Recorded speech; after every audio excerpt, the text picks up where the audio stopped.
नमस्कार। इस वक्त हमारे साथ हैं योगाचार्य अजय शास्त्री जी, जिनसे अंतर्राष्ट्रीय योग दिवस के अवसर पर हम जानेंगे कि हमारे जीवन में योग कितना महत्वपूर्ण है और योग करना अगर आप शुरू करना चाहते हैं तो सबसे पहले किस आसन से उसकी शुरुआत करना चाहिए।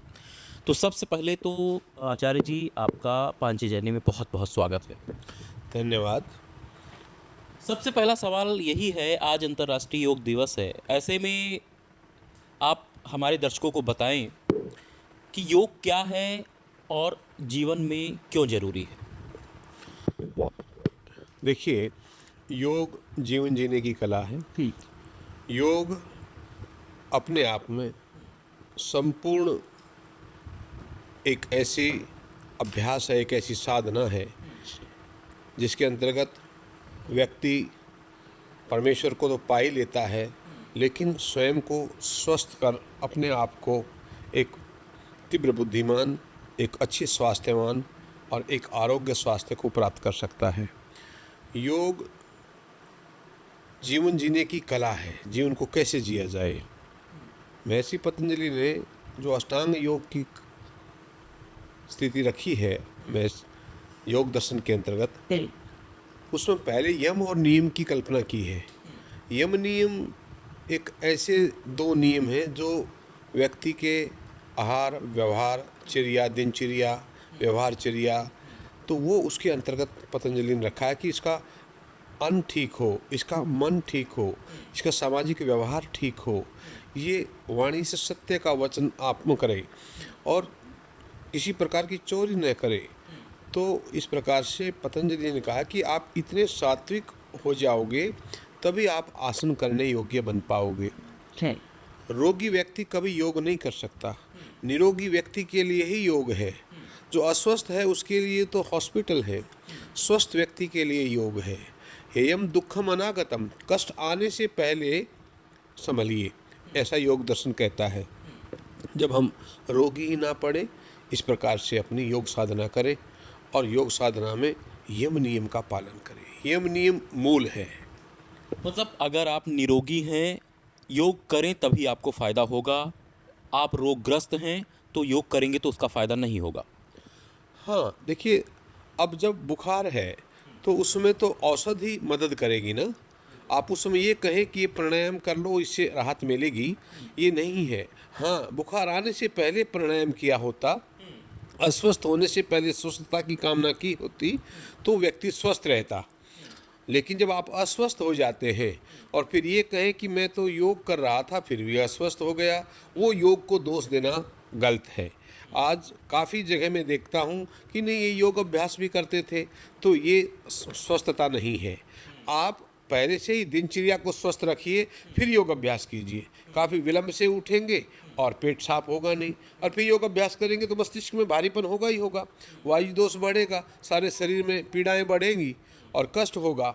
तो इसलिए बेहतर है कि आप अपनी पहले दिनचर्या को बनाइए, अपनी व्यवहारचर्या और अपनी आहारचर्या को ठीक कीजिए। अब हम अधिक खाना खाएंगे और फिर पचाने में तो पेट के अंदर भी उतनी जगह नहीं होती, क्योंकि आप तो योग के द्वारा पचा लेते हैं, खा लीजिए। ऐसा योग का अवधारणा नहीं है। योग अपने आप में एक जीवन को कैसे जिया जाए, जीवन को एक अनुशासन देता है।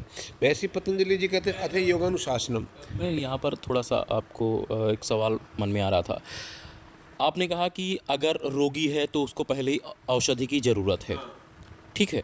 तो क्या जो रोगी है वो औषधि ले रहा है, उसके साथ में क्या योग कर सकता है? बिल्कुल कर सकता है। उस तरह का योग जो उस अवस्था में वो उन अभ्यासों को कर सके। अब जैसे किसी को उच्च रक्तचाप है तो रोग, हाई बीपी है, तो ऐसी अवस्था में उसको धीरे धीरे अनुलोम विलोम प्राणायाम करवा सकते हैं, जितना वो अपनी क्षमता से कर सकता है, क्षमता से अति नहीं करना। तो इसी प्रकार उनको लो बीपी है तो हम ऐसी अवस्था में उसको भस्त्री का अभ्यास करवा सकते हैं, सूर्य भेदी अभ्यास करवा सकते हैं। अब उनको सियाटिका पेन या वेरिकोज वेन की समस्याएं हैं, उसमें कुछ आसनों से उसको लाभ करवा सकते हैं। उसके साथ साथ प्राणायाम से रक्त का शोधन होता है। रक्त शुद्धि के लिए भस्त्रिका, कपालभाति हम अधिक से अधिक करवा सकते हैं, उज्जयी करवा सकते हैं, जिससे कि रक्त पतला भी हो जाए और इस प्रकार के रोग से मुक्ति मिल जाए। क्योंकि ये जैसे जीवन शैली के ही रोग हैं जो लंबे समय से खड़े होकर कार्यरत रहती हैं माताएं बहनें, रोटी पकाना है, वस्त्र धोने हैं, या जो भी गृहिणियां हैं, उनको अधिकतर ये वेरिकोज वेरी की समस्याएं हैं।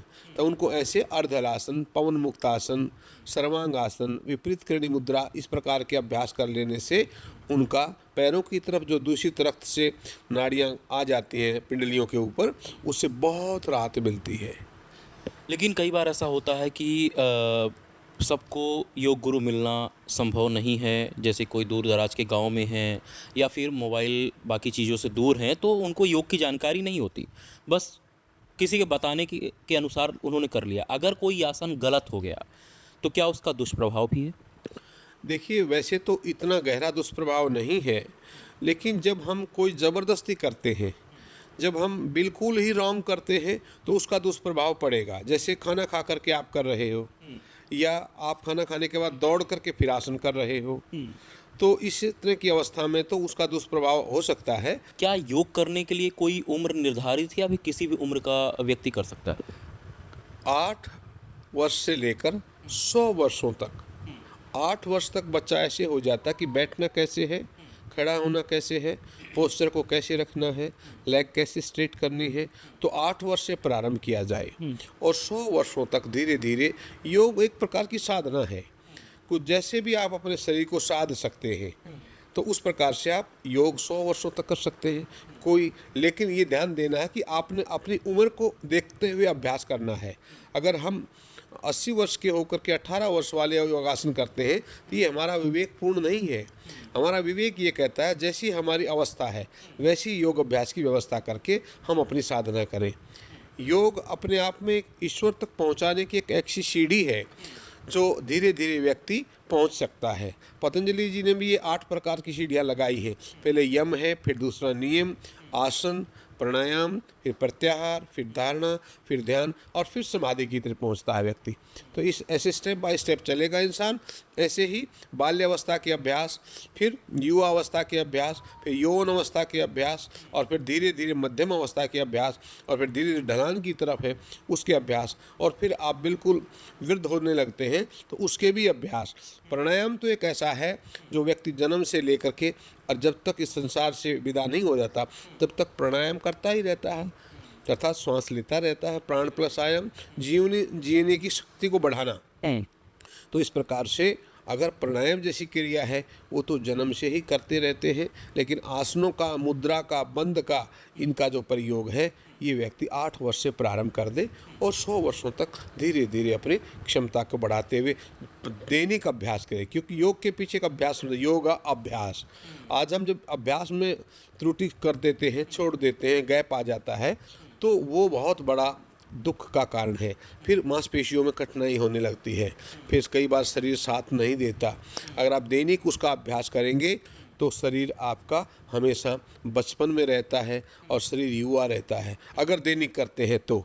और बीच बीच में गैप देते रहते हैं तो हमें फिर से पटरी पर लाना शरीर को बड़ा कठिन हो जाता है।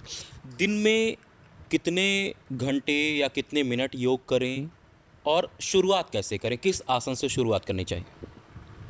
देखिए, शुरुआत तो शवासन से होती है।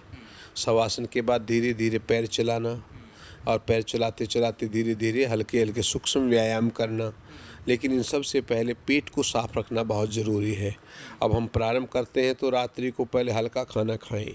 हमें लगता है कि सुबह योग अभ्यास करना है तो खिचड़ी, दलिया या ऐसा सुपाच्य आहार लें, सात्विक, जो जल्दी पाचन हो जाए। और प्रातः सूर्य उदय होने से पहले उठते ही जल पान करें बैठकर, और अच्छे से पेट का शोधन हो जाए, फिर सूर्य नमस्कार करें। और सूर्य नमस्कार के बाद फिर हल्के आसनों। सूर्य नमस्कार से क्या है कि शरीर के अंदर एक ताजगी आने लगती है, एक शरीर ऊर्जावान हो जाता है। और फिर आसनों का अभ्यास करें, आसन करना आसान हो जाता है। और आसनों के बाद फिर प्राणायाम करें। प्राणायाम के बाद फिर ध्यान का महत्व आता है। फिर आप आधा घंटा, 15 मिनट, 10 मिनट, 5 मिनट आप मेडिटेशन करें। जैसा 5 मिनट से प्रारंभ करें। और इसलिए आपने कहा कि भाई शुरुआत कैसे, तो पहले बैठने से शुरुआत करें कि बैठना आ जाए। काफ़ी व्यक्ति बैठ नहीं पाते, बैठने में ही उनको चंचलता बनी रहती है, या झुक के बैठते हैं या मुड़ कर बैठते हैं, तो पहले मेरुदंड को सीधा करके बैठने की प्रक्रिया सीखें। फिर उसी प्रकार धीरे धीरे व्यक्ति अपने अंगों को धीरे से बेंड करता हुआ अलग अलग आसनों का, जैसे भुजंग आसन है, सर्पाकार अवस्था, और मेरुदंड को लचकीलापन देने में मदद करता है। तो उसी प्रकार पश्चिमोत्तानासन है, वो भी मेरुदंड को और अच्छे से स्वस्थ करता है, लचकीलापन देता है। इसी प्रकार जानुशिरासन है, वो हमारे पेट संबंधित रोगों को मदद करता है। तो कितने ही आसन हैं, लेकिन हमें प्रारंभ तो लेटने वाले आसन से करना चाहिए, जिसको हम शवासन कहते हैं, और पेट खाली करके करें। पेट का शोधन ना हो, मुंह दांतों का मंजन नहीं हुआ है तो अभ्यास ना करें। मुंह का, पेट की सफाई और मुख की सफाई करके योग अभ्यास प्रारंभ कर दें। अच्छा आचार्य जी, थकान और तनाव अगर इससे कोई ग्रसित है, इसको दूर करना चाहे तो उसके लिए कौन सा आसन योग सही है? देखिए, इसके अंदर शवासन सबसे उत्तम है। शवासन ध्यान का भी एक बहुत महत्वपूर्ण, जिसको हम योग निद्रा कहते हैं।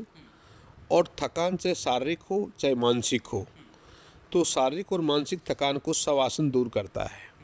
उसके बाद दूसरा अभ्यास आता है प्राणायाम पर, कि प्राण पर मन को एकाग्र करें। जब श्वास पर मन को एकाग्र करेगा तो धीरे धीरे जिन विचारों से उनको तनाव आया है वो धीरे धीरे विस्मृत होने लगते हैं, और धीरे धीरे उसकी स्मृति बढ़ने लगती है, और धीरे धीरे उस तनाव से राहत महसूस करता है।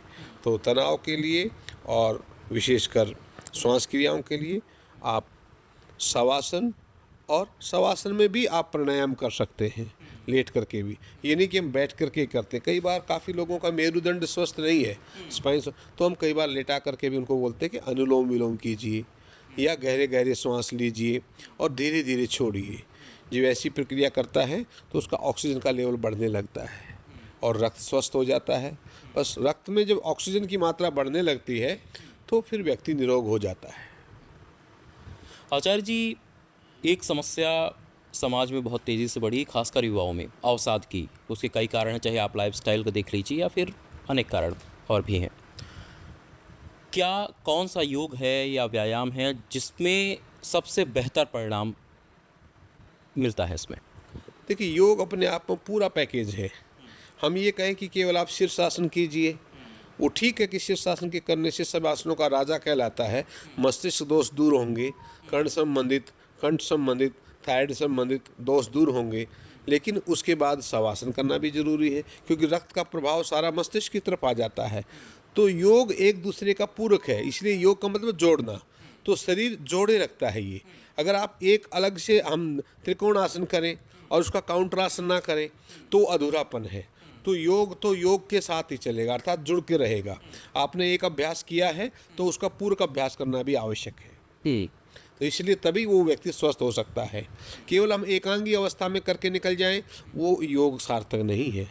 जैसे अष्टांग योग है तो 8 की एक सीढ़ी है, क्योंकि हम दिनचर्या स्वस्थ नहीं कर सकते तो आसन नहीं कर सकते, और आसन नहीं कर सकते तो प्राणायाम नहीं कर सकते, और प्राणायाम नहीं हो सकता तो फिर ध्यान करने में भी बाधा होगी। जब आसनों का अभ्यास कर लेते हो फिर ध्यान करते हो तो ध्यान जल्दी लगता है और ध्यान अपने आप होने लगता है। तो इसी प्रकार आप जब योग के अंदर कहते हैं कि भी सबसे उत्तम कौन सा है, तो सारे ही उत्तम हैं, क्योंकि हम किसी को एक दूसरे के बिना अधूरे हैं। अब कहें कि भाई अगर शरीर तो बहुत सुंदर है, सबसे अच्छा काम कौन करता है? आज हमारे पैर साथ ना दें तो हम चल ही नहीं सकते, और हाथ साथ नहीं दें तो हम खा नहीं सकते। तो इसी प्रकार प्रत्येक आसन का योग के अंदर, प्रत्येक प्राणायाम का, प्रत्येक मुद्रा का बहुत महत्वपूर्ण है, और तभी जा कर के हम एक सफल योग कर पाते हैं, सफल अभ्यास कर पाते हैं। लेकिन कई बार लोग कहते हैं कि हमें समय नहीं मिलता है, हम नहीं दे पाते, या फिर कई कारण हो सकते हैं। अगर कोई व्यक्ति सिर्फ 5 मिनट समय देना चाहे योग के लिए, तो 5 मिनट में ऐसा कौन सा आसन है जो वो करे और उसको लाभ मिले? ऐसी अवस्था में सूर्य नमस्कार प्रत्येक 5 मिनट करे। वो सूर्य नमस्कार अपने आप में परिपूर्ण है, 12 अभ्यास है उसके अंदर। अच्छा, ऐसा भी कुछ लोग बताते हैं, मानते हैं कि अगर कुछ ना करो तो आप अनुलोम विलोम और प्राणायाम करो। तो क्या सिर्फ कुछ ना करके योग में ये 2 चीज़ें करें, इसका भी कोई लाभ है या नहीं है? बहुत लाभ। हम दिन भर नेचुरल श्वास लेते रहते हैं, श्वास छोड़ते रहते हैं, यही प्राणायाम का उपांग है। श्वास लेना, श्वास से ही ऊर्जा, श्वास से ही एनर्जी, और श्वास ही प्राण है। तो प्राण के अंदर तो चाहे हम भ्रामरी प्राणायाम करें, चाहे हम अनुलोम विलोम प्राणायाम करें और चाहे हम भस्त्रिका प्राणायाम करें, यह दिन भर कार्य होता रहता है। अब कपालभाति शुद्धि क्रिया है, जैसे कई बार नासिका मार्ग में कुछ चला जाए तो हम जोर से छींकते हैं जिससे कि वो बाहर निकल जाए और फिर श्वास चलता रहे। तो केवल मन को एकाग्र करके थोड़ा सा गहरा श्वास लेना और गहरा देर तक रोकना और फिर धीरे धीरे छोड़ना, वो सबसे उत्तम हेल्प करेगा, जिसको बोलते हैं डीप ब्रीदिंग। तो ये आप इसको प्राणायाम के रूप में ले सकते हो। जैसे कईयों को लगता है कि भारीपन रहता है, गुंजन सी आती है, तो भ्रामरी प्राणायाम के द्वारा भी लाभ ले सकता है। आचार्य जी, ये भ्रामरी है, कपालभाति है या प्राणायाम, अनुलोम विलोम, तो क्या इसको भी सुबह हम खाली पेट करें या फिर इसको हम शाम को या रात में भी कर सकते हैं? देखिए, वैसे तो खाली पेट करेंगे तो बहुत ज़्यादा लाभ है, नहीं तो भोजन का 4 घंटे का गैप होना चाहिए। 4 घंटे में भोजन पच जाता है। जैसे हम नाश्ता कर लेते हैं 8 बजे, तो हम 12 बजे अभ्यास कर सकते हैं। इसी प्रकार 1 बजे खाना खा लें, तो भोजन के आधा घंटे बाद, योग अभ्यास के आधा घंटे बाद आपको खाना खाना है। ये नहीं कि आपने योग अभ्यास किया और तुरंत खाना खाना प्रारंभ कर दिया। तो आप ऐसा कर सकते हो। जैसे शाम को है, अगर 2 बजे आप लंच लेते हो तो कम से कम 6 बजे आप शाम का योग अभ्यास कर सकते हैं। और शाम को जैसे विलंब से आप ड्यूटी से आए, अब आते ही आपने चाय पी लिया, बिस्किट लिया, कुछ नमकीन खाए, फिर घूमने के लिए निकल गए। घूम के आए तो लगभग समय हो चुका था खाने का, लेकिन खाने आप घूमने के बाद भी आप आकर के प्राणायाम और थोड़ी देर ध्यान कर सकते हैं। एक 10 मिनट वहाँ दे देंगे, उसके बाद फिर आप खाना खा लें। पहले का जेएनयू कैसा था जब आप यहाँ आए और जेएनयू में आप योग सिखाते थे? कैसा माहौल था और अब कैसा? देखिए, पहले जब हम आए थे, जब योग का प्रचार प्रसार नहीं था और लोगों में एक शंका थी कि योग केवल एक धर्म विशेष के लिए है, योग केवल धर्म विशेष के लोगों के लिए है, जबकि योग के लिए कोई भी किसी प्रकार का धर्म से संबंध नहीं है, जाति से संबंध नहीं है। योग यहाँ जेएनयू में ऐसा प्रारंभिक अवस्था में थोड़ा सा इस प्रकार का चिंतन था कि योग केवल बुजुर्गों के लिए है या योग केवल बीमार व्यक्ति के लिए है। तो लेकिन जब हमने 1998-99 में यहाँ प्रारंभ किया, हमारे साथी उमेश बाबू जी अभी भी योगाचार्य साथ में, हम दोनों ने इकट्ठा ही ज्वाइन किया था, मैं डॉक्टर अजय शास्त्री। तो दोनों जब हमने देखा तो पहले तो प्रारंभ में कुछ छात्रों की तरफ से या ये था कि ये तो एक हिंदी केंद्र खुल गया है, तो हम लगता था हिंदी केंद्र कैसे, हम तो योग सिखा रहे हैं, क्योंकि अधिकतर योग शास्त्र संस्कृत में है और संस्कृत से उसको हिंदी में किया गया। तो अधिकतर इंस्ट्रक्शन जो था वो हिंदी में देते थे और हमारे दूसरे साथी इंग्लिश में देते थे। तो उनको ऐसा होता था कि ये एक अच्छा खासा हिंदी केंद्र है।